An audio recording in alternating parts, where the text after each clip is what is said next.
बिस्मिल्लाहिर्रहमानिर्रहीम। हमारा जो क्वेश्चन है आज वो है जीन फ्लो एंड म्यूटेशन। देखें, जब हम जीन फ्लो का मतलब लेते हैं तो जीन का फ्लो हो जाना, कहीं चले जाना। अब जीन किसी ऑर्गेनिज्म से बाहर, बॉडी से बाहर आके तो कहीं नहीं चले जाते।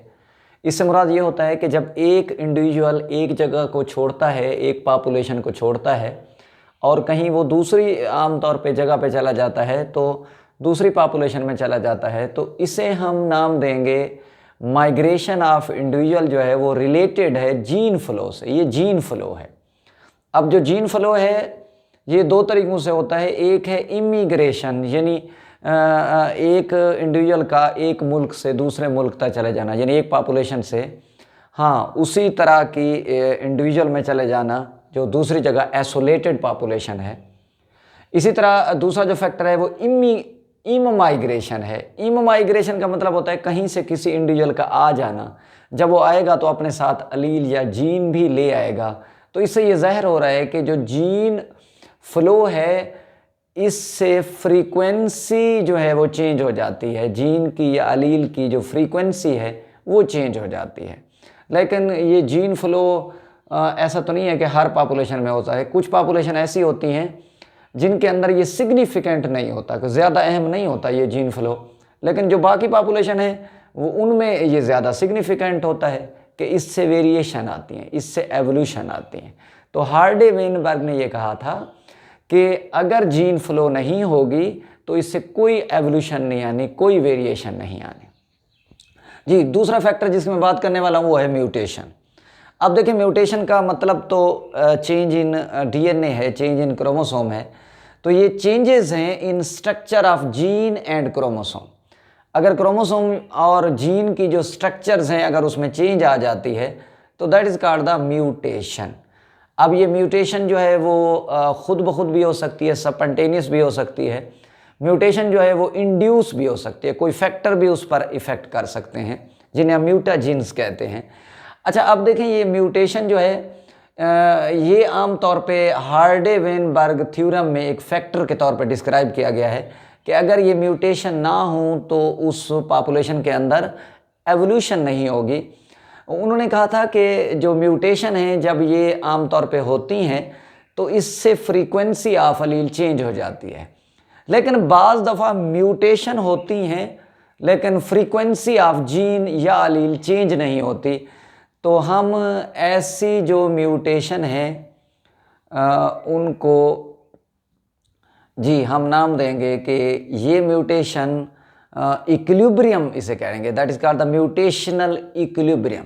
अब म्यूटेशनल इक्विलिब्रियम में क्या होता है कि वहाँ अगर फ़र्ज़ करें कि जितनी फॉरवर्ड म्यूटेशन हो रही हैं, जितनी आगे म्यूटेशन हो रही हैं, उतनी ही बैक की तरफ म्यूटेशन हो रही हैं। That is called the mutation equilibrium. यानी म्यूटेशन इक्विलिब्रियम से क्या मुराद है कि देखें, अगर कोई वाइल्ड टाइप है यानी जिसमें म्यूटेशन नहीं हुई, अगर उसमें म्यूटेशन हो जाती है वो म्यूटेंट बन जाता है और फिर बैक म्यूटेशन हो जाए यानी म्यूटेंट से वो दोबारा वाइल्ड टाइप की तरफ आ जाए, तो इससे ये ज़ाहिर होगा कि जो वाइल्ड टाइप और म्यूटेंट की म्यूटेशन है ये बैलेंस रहे तो कोई इफ़ेक्ट नहीं होगा, यानी वो इक्विलिब्रियम पे पॉपुलेशन रहेगी। लेकिन ऐसा रेयरली होता है, वरना म्यूटेशन इफ़ेक्ट कर रही होती हैं।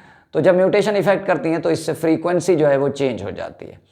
अब म्यूटेशन जो है इसमें आमतौर पे क्या चीज़ सामने आती है। एक है कि या तो उससे न्यू जीन इंट्रोड्यूस हो जाते हैं उस पॉपुलेशन के अंदर, यानी ऑरिजिन ऑफ न्यू जीन्स है, या फिर ये है कि जो जीन एग्जिस्ट करते हैं वो ख़त्म हो जाएंगे, तो लॉस ऑफ एग्जिस्टिंग जीन्स है। अब इन दोनों की वजह से होता क्या है कि ये सोर्स ऑफ वेरिएशन है, इससे तब्दीलियाँ आ सकती हैं, वेरिएशंस आ सकती हैं। और ये जो वेरिएशन आएंगी ये आम तौर पे एक ऑर्गेनिज्म के लिए प्रूव अडाप्टिव फॉर एनिमल्स, यानी उसके लिए बेहतर होंगी क्योंकि एनवायरनमेंट चेंज हो रही है तो वो चेंज वाली एनवायरनमेंट में भी सर्वाइव करेगा, वरना पहले वाला एनवायरनमेंट उसके मुताबिक, माहौल के मुताबिक नहीं था, तो इसलिए उसके सर्वाइवल के चांसेस कम थे।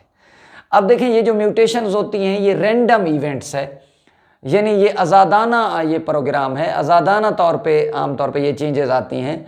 और इन म्यूटेशन की चेंज जो है not affected by the mutational usefulness, यानी ये नहीं है कि आम तौर पे जो चीज़ें मुफीद होंगी वही चेंजेस आएंगी। तो इसमें आम तौर पे ऑर्गेनिज्म जो है वो फिल्टर नहीं कर सकता हार्मफुल चेंजेस को फ्रॉम द एडवांटेजेस चेंजेस। यानी जब भी म्यूटेशन होंगी तो वो उन म्यूटेशन उसके लिए हार्मफुल भी हो सकती हैं, वो उसके लिए फ़ायदेमंद भी हो सकती हैं, लेकिन ये ऑर्गेनिज्म खुद नहीं तय कर सकता होता, खुद नहीं उनको रोक सकता होता कि ये फ़ायदेमंद हैं, ये हो जाए, और ये डिलेक्ट्रेस हैं यानी नुकसानदेह हैं, ये ना हो। तो ये ऑर्गेनिज्म के पास की बात नहीं है। म्यूटेशन माहौल में होती रहती हैं, फिर इस म्यूटेशन की वजह से आगे नेचुरल सिलेक्शन होगी कि जिसका जेनेटिक एनवायरनमेंट जब चेंज हो गया है, अगर वो उस एनवायरनमेंट के मुताबिक है तो वो ऑर्गेनिज्म सर्वाइव कर जाएगा, तो इससे नेचुरल सिलेक्शन हो गई। और अगर ये म्यूटेशंस जी उसके लिए डिलेक्ट्रेस हैं तो वो ऑर्गेनिज्म को ख़त्म कर देंगी, वो ऑर्गेनिज्म को आगे नस्ल बढ़ाने का मौका ही नहीं देंगी। तो इसका मतलब ये हुआ कि ये जो म्यूटेशन है ये एक रैंडम इवेंट्स है और ऑर्गेनिज्म इन म्यूटेशन को खुद फिल्टर नहीं कर सकता, चाहे वो हार्मफुल हों या एडवांटेजेस हों। लेकिन जो अक्सर म्यूटेशन है ये डिलेक्ट्रेस होती हैं, ये नुकसानदेह होती हैं। अच्छा, कुछ इनमें म्यूटेशन जो है वो न्यूट्रल होती हैं, यानी उन पर कोई इफेक्ट नहीं होता ऑर्गेनिज्म पे, और कुछ म्यूटेशन जो हैं वो हार्मफुल होती हैं। लेकिन एक बात जहन में रहे कि बाज़ दफ़ा जो हार्मफुल म्यूटेशन है वो ऑर्गेनिज्म अगर उस एनवायरनमेंट में रह रहा है, उस जगह रह रहा है, तो उसके लिए ये हार्मफुल हैं।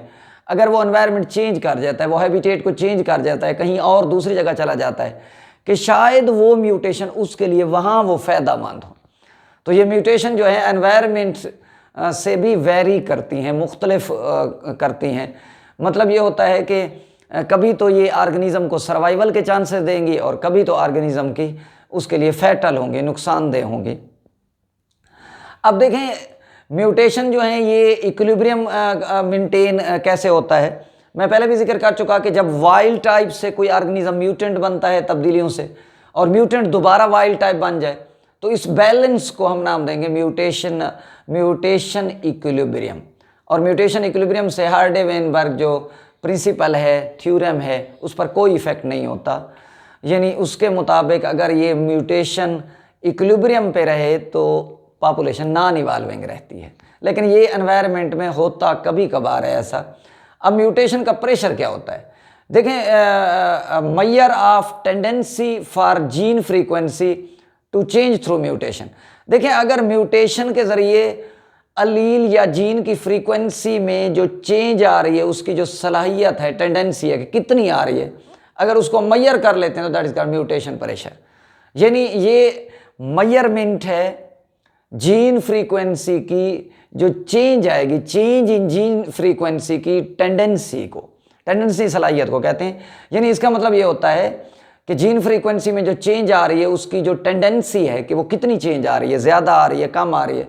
तो इस जब टेंडेंसी को मेजर करेंगे that is called the mutation pressure, इसे हम नाम देते हैं म्यूटेशन प्रेशर।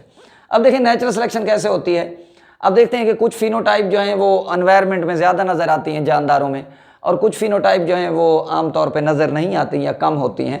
तो इसलिए कुछ जो फिनोटाइप हमें ज़्यादा नज़र आ रही हैं, इसका मतलब है वो माहौल के मुताबिक चेंजेस थी, अडाप्टिव थी, और उन ऑर्गेनिज्म को ज़्यादा मौका मिला आगे रिप्रोड्यूस करने का, तो उन्होंने अपनी फिनोटाइप वाली ज़्यादा ऑफस्प्रिंग प्रोड्यूस कर लिए। तो जब ऑफस्प्रिंग ज़्यादा प्रोड्यूस हो गए एक ही फिनोटाइप के, तो लाजिम बात है इससे हार्डे-वेनबर्ग जो इक्विलिब्रियम है वो अपसेट हो जाएगा। यानी इसका मतलब माहौल के अंदर वेरिएशन आ गई है। और ये जो नेचुरल सिलेक्शन है ये सिंपल प्रिंसिपल है, बड़ा सादा सा असूल है इसका, लेकिन डाइवर्स है इन ऑपरेशन। यानी जब किसी ऑर्गेनिज्म पे लागू होगी तो उसके मुख्तलिफ तरीके होंगे, मुख्तलिफ तरीक़ों से लागू होगी। अल्लाह हाफ़िज़।